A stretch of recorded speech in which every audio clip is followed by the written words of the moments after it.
झनक की हल्दी में अनिरुद्ध की धमाकेदार एंट्री, बदल जाएगी पूरी कहानी। नमस्ते दोस्तों, स्वागत है आपका आपके पसंदीदा चैनल ड्रामा क्वीन पूजा पर, जहां आपको मिलती है आपके पसंदीदा शोज की हर छोटी बड़ी अपडेट सबसे पहले।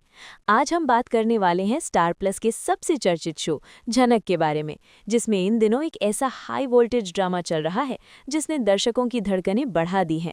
जैसा कि आप सभी जानते हैं, ऋषि और झनक की शादी की रस्में शुरू हो चुकी हैं और घर में हल्दी का माहौल है।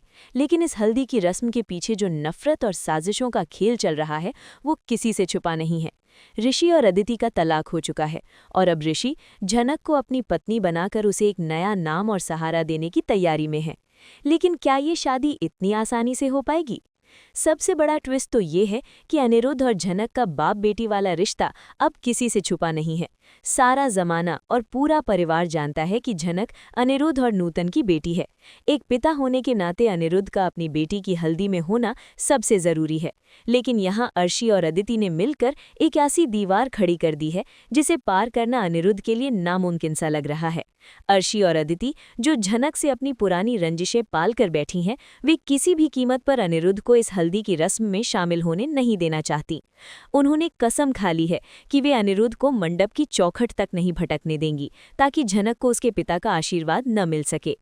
हल्दी की रस्म चल रही है।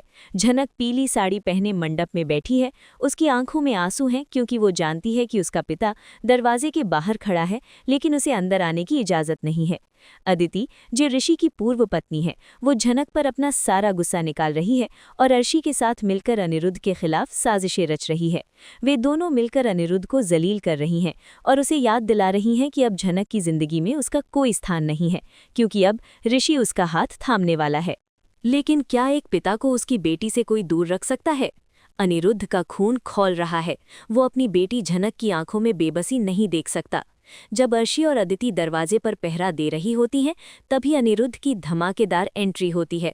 वो किसी भी रोक टोक की परवाह किए बिना सुरक्षा घेरे को तोड़ते हुए सीधा हल्दी के मंडप में पहुंच जाता है। अनिरुद्ध का ये रौद्र रूप देखकर अर्शी और अदिति के होश उड़ जाते हैं। अनिरुद्ध गरजते हुए कहता है कि दुनिया की कोई भी ताकत एक पिता को उसकी बेटी की खुशियों में शामिल होने से नहीं रोक सकती। अनिरुद्ध की इस एंट्री से पूरी कहानी पलट जाती है। ऋषि, जो शांति से रस्में निभा रहा था, वो भी अनिरुद्ध के इस जुनून को देखकर दंग रह जाता है। अनिरुद्ध सीधा झनक के पास जाता है और अपनी बेटी के सिर पर हाथ रखकर उसे वो साहस देता है जिसकी उसे सबसे ज्यादा जरूरत थी। वो अर्शी और अदिति को ललकारते हुए कहता है कि उन्होंने जो दीवारें खड़ी की थीं, वे उसकी ममता और पिता के हक के सामने मिट्टी के ढेर की तरह ढह गई हैं। ये सीन इतना इमोशनल और पावरफुल होने वाला है कि दर्शकों की आंखों में आंसू आ जाएंगे। एक तरफ अर्शी और अदिति की नफरत है और दूसरी तरफ अनिरुद्ध का अपनी बेटी झनक के लिए अटूट प्यार। झनक, जो अब तक खुद को अकेला समझ रही थी, अपने पिता को सामने पाकर फूट फूट कर रोने लगती है। हल्दी का वो मंडप गवाह बनता है एक ऐसे पुनर्मिलन का जो इतिहास रच देगा। ऋषि भी अब असमंजस में है कि क्या वो इस शादी को आगे बढ़ाए या एक बाप बेटी के इस मिलन को सम्मान दे। आगे क्या होगा? क्या अनिरुद्ध अपनी बेटी झनक की शादी ऋषि से होने देगा? क्या अर्शी और अदिति अपनी हार स्वीकार करेंगी? ड्रामा क्वीन पूजा आपको पल पल की अपडेट देती रहेगी। ये तो साफ है कि अनिरुद्ध ने एंट्री मारकर अर्शी और अदिति के घमंड को चकनाचूर कर दिया है। अब देखना यह है कि ये बाप बेटी का रिश्ता इस नफरत भरे माहौल में कैसे अपनी जगह बनाता है। आपको क्या लगता है दोस्तों, क्या अनिरुद्ध को हल्दी में आने से रोकना सही था? क्या ऋषि और झनक की शादी सफल होगी? अपनी राय कमेंट्स में जरूर बताएं।